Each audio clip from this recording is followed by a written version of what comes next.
Olá, seja bem-vindo, bem-vinda a mais um episódio da segunda temporada da série Conversa Segura do canal Seguro Pode. Eu sou Anne Barbosa e hoje a gente tem uma conversa importante aqui para falar sobre o acesso da população a esses produtos de seguro e, com isso, claro, ampliar essa cobertura, de produtos e também a rede de proteção para as famílias. E para essa conversa aqui hoje, eu tenho 3 convidados super especiais. Temos aqui Ivo Machado, que é sócio, fundador e vice-presidente, então, da ESE Seguros. Olá. Temos também a Sani Silveira, que é presidente da CNP Seguros Holding Brasil. Olá, Sani. Olá, prazer. E temos também o Luciano Soares, que é presidente da Icatu Seguros. Olá, Luciano. Olá, obrigado pelo convite. Muito prazer conversar com vocês aqui hoje e ampliar mesmo esse conhecimento. Sani, eu vou conversar então com as mulheres nesse bate-papo. Vamos lá. Primeiro conversando também sobre essa era hiperconectada que a gente está aqui hoje. Eu estou vendo só meu celular na mesa, enfim, raro, mas a tecnologia tem uma influência muito importante em várias áreas, principalmente aqui nos seguros. Como é que ela pode ajudar a ampliar justamente esse papo e também a rede, de segurados aqui no país? Perfeito. Você falou que é só o seu que está aí, mas é porque aqui, a gente foi orientado a não ter o celular interferindo aqui nesse papo, Mas senão estaríamos todos aqui conectados. Bom, Anny, eu acho que a gente hoje tem talvez o nosso maior desafio em termos de ampliar, esse acesso a produtos de seguros, e ele passa por uma questão que é a simplificação das coisas, a simplicidade, E eu acho que a tecnologia, ela chega para aportar esse tipo de valor, Hoje, talvez o nosso maior desafio em termos de oferta é fazer com que as pessoas possam compreender de fato o valor do seguro e que comecem a ganhar uma percepção de que é simples. E nós, do mercado, temos um grande desafio sobre isso, não só do ponto de vista da comunicação, que a gente precisa estabelecer, mas do acesso propriamente dito, em termos de canais, em termos de simplificação de um processo de compra, de entendimento também de um processo simples quando precisa acionar o seguro. Então, eu entendo que a tecnologia, ela traz todo esse aporte para a gente, nesse aspecto. Hoje a gente consegue se comunicar e acessar coisas nas nossas relações de consumo através de canais muito simples como um WhatsApp, Então eu acho que passa por aí, essa capacidade de nos ajudar a simplificar as coisas. Pois é, a Sani falando de simplicidade, Luciano, tem muita gente ainda que não tem acesso, a planos, enfim. Como é que a gente pensa numa linguagem justamente mais simples, em produtos mais simples que possam ajudar a ampliar essa rede? A questão de produtos, esses produtos que são simples e que são pensados em ampliar, por exemplo, a gente trabalha com microseguros. É uma maneira de você tentar, como é que você chega a uma parcela desatendida, mas eu acho que não é só estar restrito a isso. A gente, no fundo, acho que o desafio de todos nós é como é que a gente consegue chegar a cada parcela da população. E o cliente final, ele tem a prerrogativa de escolher o canal que ele quer. Então, essa simplicidade passa também, como é que a gente consegue estar bem conectado com cada um desses canais para que os produtos possam ser distribuídos de uma maneira fácil, de uma maneira que a gente consiga tirar essa fricção, tanto da venda, quanto também do pagamento dos benefícios.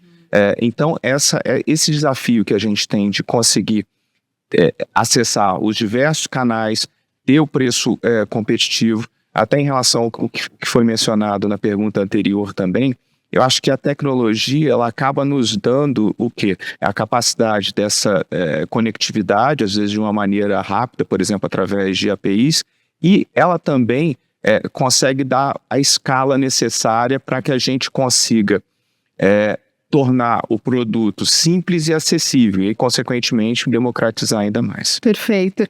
Ivo, quando a gente fala de tecnologia, a gente fala também de insurtechs. Para quem não conhece, insurtechs são as startups aqui do setor de seguros de que forma que elas podem trazer soluções, não só para baratear, né, que é uma forma de acesso, mas também para trazer produtos novos, né, trazer novidades no setor? A tecnologia, na minha visão, ela funciona como uma forma de você baratear também a operação. Ela deve ser estruturada não como um fim, mas como um meio da seguradora ser muito mais eficiente, entregar uma melhor qualidade de experiência para o cliente ao tempo, a um custo bem mais reduzido. Então, esse debate que as insurtechs trouxeram para o nosso mercado de seguros foi muito interessante do ponto de vista de você melhorar a experiência do usuário, que como uma característica do nosso mercado é o princípio do mutualismo. Quando as seguradoras se tornam mais eficientes, naturalmente os custos se reduzem e a gente consegue ter uma maior penetração junto a esse mercado, oferecendo para o consumidor uma melhor proteção social. Sani, nessa onda você já viu exemplos que a gente possa trazer aqui para quem está assistindo a gente dessas insurtechs que já trazem resultados para vocês que estão acompanhando isso no setor? Sim, eu acho que todos nós aqui, Luciano, Ivo também, tem surgido, né, ao longo dos últimos anos, inclusive, crescimento de iniciativas nesse sentido, de empresas que têm começado a compreender exatamente isso que o Ivo está falando, né, essa dinâmica de um custo-benefício onde todos ganham, né? Acho que essa é uma premissa. Tem surgido, sim.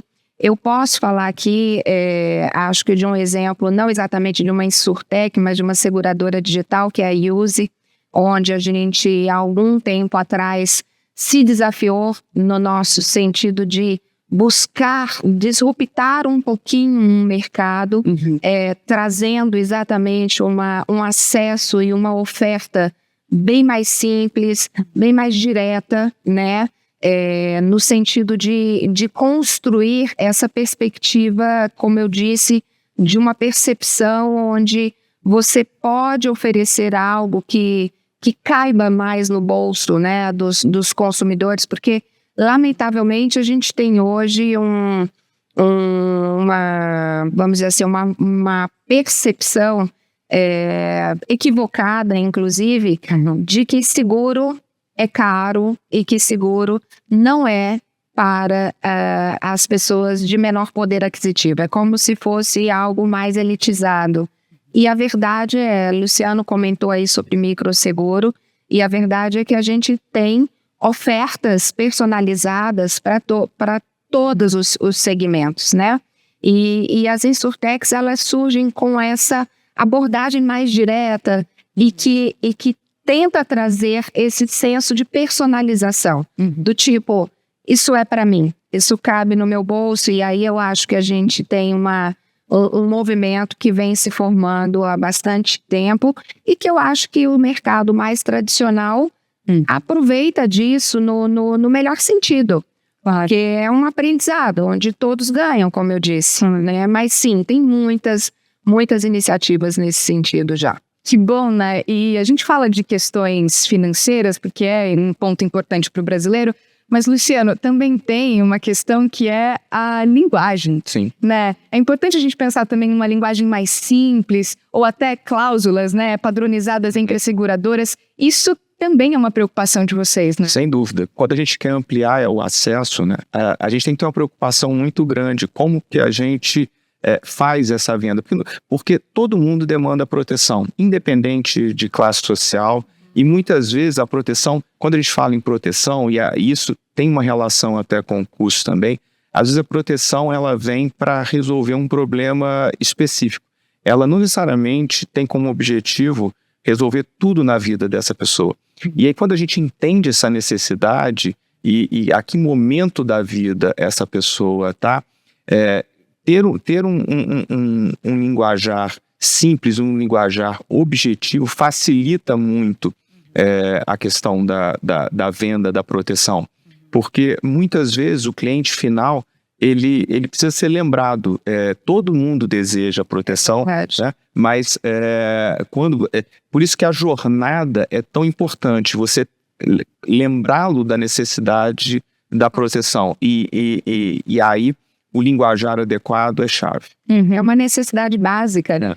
A proteção é uma necessidade básica. Pois é. Mas a gente não tem, de fato, educação financeira nas nossas bases para desmistificar um pouco essa questão do seguro como, de fato, um caminho para a proteção. Falta essa cultura, né, de seguros nesse sentido, para a gente compreender a importância do produto. E falando de falta de cultura, né, Ivo? A gente tem aqui, né, que o seguro residencial ele é considerado um produto barato, né, proporcional aí ao bem que a gente está falando de proteção mesmo, né? E ainda assim é um número muito baixo, né, quando a gente considera assim toda a importância que esse seguro traz atrelada. Ou seja, a gente está falando de uma falta de cultura, mas também uma questão financeira. Quais pontos você apontaria para ainda ter uma baixa adesão em relação a seguros no geral? Né? E a gente enfrenta dois aspectos, né? Primeiro aspecto, obviamente, o aspecto cultural, mas também a questão de share of wallet, né? Do que aquele consumidor consegue ter de renda sobrando para fazer esses investimentos. Por outro lado, se a gente for observar a frota brasileira de veículos, cerca de 30% dos veículos são segurados e apenas 7% das residências são segurados.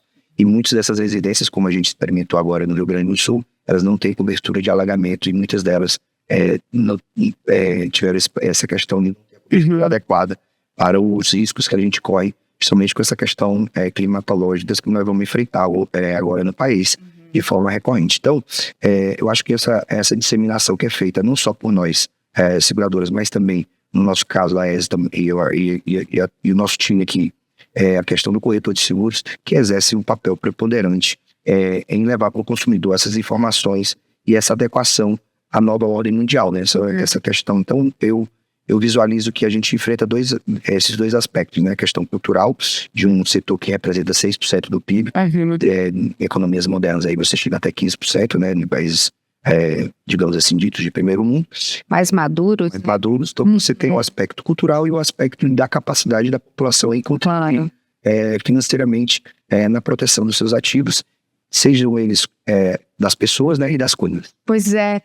O Ivo citou o Rio Grande do Sul, né? Eu acho que é um exemplo que a gente vai levar aí mais um, né? Infelizmente. Mas que tipo de oportunidade, se é possível falar sobre isso para o setor de seguros diante de acontecimentos como esse, que provavelmente a gente vai ver cada vez mais, né? Como é que a gente avalia? Lamentavelmente, né? Esse impacto que a gente teve agora nos remete à questão do que nós passamos há pouco tempo com o Covid. E nessa situação de pandemia, né?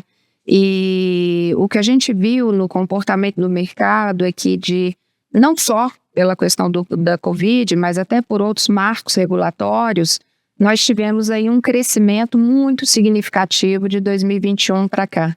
Quando a gente olha de fato, até olhando, se você coloca uma lupa em microseguros, que são esses seguros mais customizados e mais inclusivos, a gente vê um crescimento no seguro de vida muito expressivo. Então, isso nos leva a crer, e se a gente puder fazer um paralelo, que aquela velha frase, né? A necessidade faz a hora, né? Então, quando a gente se vê diante de situações onde a gente, como foi a questão do Covid, onde você ter um auxílio funeral, por exemplo, ele traz, sem dúvida nenhuma, uma percepção de valor muito grande para uma família que foi impactada com uma perda e que muitas vezes não tem realmente como suprir aquele impacto financeiro ali. Isso cria uma onda de aprendizado muito forte, né? E eu imagino que o que a gente tem vivido recentemente, nós, na CNP, temos uma carteira importante de seguro habitacional e temos acompanhado muito de perto o impacto disso tudo no Rio Grande do Sul. E como é importante quando você vê uma família sendo acolhida por um seguro, naquele momento realmente difícil ali. Então, sem dúvida nenhuma, eu acho que essas calamidades lamentáveis, mas elas trazem sim uma curva um pouco mais acelerada de reconhecimento e percepção de valor da importância do seguro. E, de novo, cabe a gente sempre conseguir customizar esse custo-benefício e trabalhar na perspectiva do conhecimento. Há muito desconhecimento sobre os benefícios e o quanto é acessível o seguro. Realmente, é uma barreira ainda para a compra. E aí, só corroborando um pouquinho com o que a Sani falou, o efeito social que o nosso setor teve, principalmente no que tange na pandemia do Covid, que as seguradoras cumpriram todas as suas obrigações, não ficou ninguém para trás. Exato. Como estamos cumprindo no Rio Grande do Sul, o setor realmente, e é impressionante. Você observa no Covid, inclusive no Covid, tinha uma característica que a pandemia era cláusula Excluída. E esse foi um ponto muito importante, né? E todas as seguradoras, acho que o Luciano até pode, como Entramos. um grande player no setor de seguro de vida, é impressionante como a gente, né, você não cumpriu esse papel de um Papel social, né? tão reverberante para a sociedade brasileira. Sem dúvida, assim, se você for olhar, foi o maior teste de estresse já ocorrido, né, assim, em vida, né? Temos vida. Exatamente. E algo, primeiro, impensável, e o setor, ele mostrou a força, a resiliência de conseguir dar essa proteção. E eu acho que, como a Sani mencionou aqui, se a gente for fazer uma analogia, da mesma forma que a tragédia do Covid acabou trazendo o assunto para a mesa de todos, até porque no caso de seguro de vida ainda existia um certo tabu, né? Tinha muita gente que ainda não gostava que essa necessidade. Falando em seguro de morte. Tem aquela percepção, isso é mau agouro falar nisso. E isso trouxe, além do assunto, foi desmistificado, então isso auxiliou no conhecimento, no que podia realmente agregar de valor. Talvez a tragédia recente no Rio Grande do Sul também auxilie um pouco melhor a percepção, esse aprendizado, né? Tabus. Pois é, até porque as pesquisas apontam, minha colinha aqui, que depois da educação e da casa própria, é o seguro-saúde que as pessoas mais querem, né? É um desejo de se cuidar também. Mas pensando nisso, Luciano, até seria legal você falar como é importante também essa consciência de outros seguros, como previdência, né? Sim. Privada, seguro de vida, eles entram também nesse pacote de proteção. Sem dúvida, porque quando a gente está falando em proteção, a proteção ela não está ligada exclusivamente a, por exemplo, a idade da pessoa. No fundo, a proteção ela está ligada às fases da vida de cada um de nós. E você não se protege somente com um produto. E a depender da fase da vida, a gente tem que estar trabalhando a calibragem. Então, você citou muito bem a questão de previdência e seguro de vida, que são produtos complementares. E a depender do momento de vida, cada um pode ter uma importância maior ou menor. Então, para a gente, assim, eu acho que o cliente final, para ele ser previdente, no fundo, ele tem que ter um combo. E esse combo, ele precisa ser ajustado de acordo com a necessidade de vida de cada um, do momento, né? E com a longevidade, essa necessidade, ela tende ainda ser um pouquinho mais mutante. As pessoas, por exemplo, decisão de ter filhos é um pouco diferente hoje do que já foi há alguns anos atrás. Então, assim, você tem uma liberdade de escolhas e momentos de vida que a gente tem que, como segurador, a gente tem que estar atento para poder prestar essa assistência no momento devido. Claro, acompanhar todas as jornadas. Exatamente. De vida. Mesmo com expectativa de vida cada vez mais alta, né? Sim. Sobretudo. Exatamente por isso. Exatamente por isso. Mas eu queria trazer também aqui para esse papo uma ponta da cadeia que é muito importante, que é o corretor. Ivo, fala pra gente como é esse relacionamento, como vocês fazem esse treinamento e essa conversa, porque ele tá lá na ponta com contato com o cliente, né? E também é uma possibilidade de ampliar essa rede. Sem dúvida. O corretor de seguros, na minha visão, ele exerce um papel preponderante na nossa cadeia produtiva, exatamente por ele ter essa comunicação direta com o cliente, e o consumidor brasileiro gosta de utilizar o corretor de seguros, né? Então, sem dúvida nenhuma, o papel que ele faz de aglutinar, de reunir as seguradoras, de fazer com que o consumidor entenda quais são as cláusulas que estão envolvidas naquele produto que ele está consumindo, e toda a rede que ele gera de proteção social e econômica pelo segurado é imprescindível. Na minha visão, o corretor de seguros, ele consegue dar essa comunicação que a seguradora não consegue chegar até aquele momento. E há um tempo em que ele consegue também gerenciar melhor os riscos e gerenciar melhor as expectativas do consumidor. Pois é, né? Cria-se um laço com os corretores. É engraçado como as famílias têm o seu corretor, os amigos indicam, né? A importância mesmo desse papel. Eu queria até fazer um comentário, porque eu acho que é um momento bacana da gente trazer esse equilíbrio aqui para a mesa, porque o corretor, ele fazendo essa consultoria, eu acho que ele acaba também tendo um papel muito interessante, que é a humanização, né? Nós ainda precisamos muito dessa humanização nas nossas relações também de consumo. E nós começamos aqui a nossa conversa falando de quê? De tecnologia. E o quanto a tecnologia ela é importante, talvez, para essa simplificação e para essa abordagem mais direta. Mas para o próprio corretor também, porque se ele consegue ampliar, né, através de tecnologia também as suas abordagens e a sua comunicação, ele consegue ter uma escala também melhor, né? Sem perder o quê? Exatamente a humanização. O cliente do lado de lá, ele sabe que ele está falando não com um robô, mas ele está falando com um ser humano que está ali, que tem uma capacidade de consultoria muito importante naquele momento, né? Você também, né, Luciano? Exatamente, porque assim, essa humanização que foi mencionada, ela gera a empatia e, consequentemente, a relação de confiança, que é tão importante quando a gente está falando de proteção. E a gente também tem muita preocupação de o que a gente pode fazer além do treinamento, o que a gente pode estar fazendo de soluções, ou seja, a tecnologia nessa jornada do corretor. E isso é super relevante para que ele consiga atender um número maior, mas com qualidade, com informação. Então, quando a gente fala, é muito comum as pessoas às vezes confundirem tecnologia achando que ela atinge só o cliente final, e não.